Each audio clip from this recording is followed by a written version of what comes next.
for gaban ayu.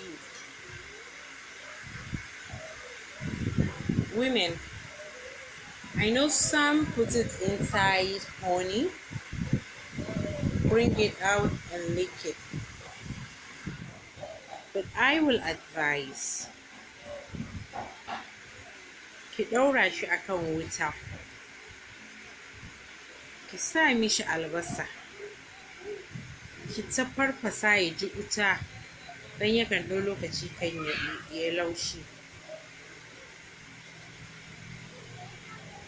Ki yi farfesunsa ki cinye.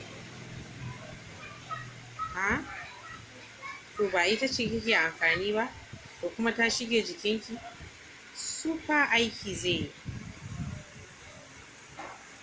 If you wish to lick it a cikin zuma din, you can keep one in that zuma for as long as you want and lick it. But hajiyata,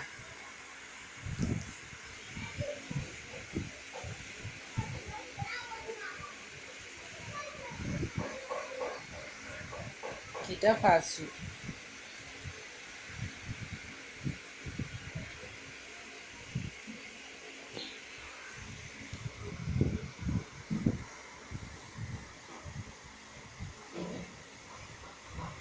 Sannan one thing da ba a sani ba is that this tip it's more expensive because, for instance, misali kin ga a ce misali this is it like this, it goes this way, haka. So tip ɗin ƙwaya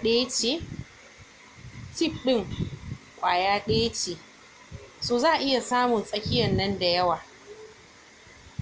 Wannan na biyu ne, za a iya samun it is mix.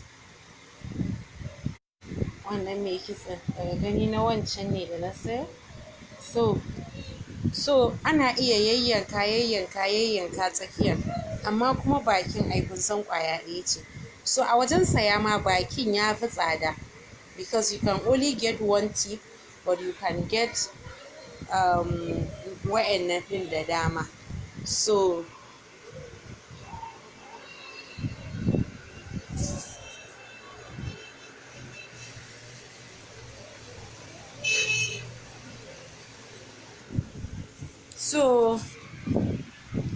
for the gindin ayu mace, ki dafa ta, ki sa ya ji romo da romon ki shanye ya bi jikinki, sai kin ga yadda za ki ruwa, sai kin ga yadda za ki daɗi, sai kin ga yadda za ki rikita shi.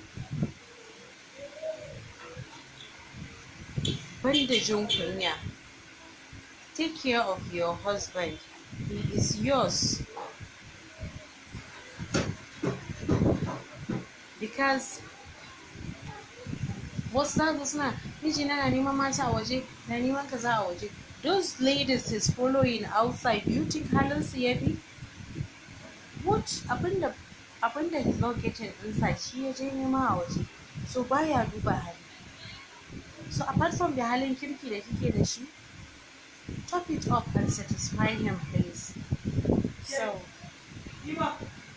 for this, it's available. So place your order. Ciao.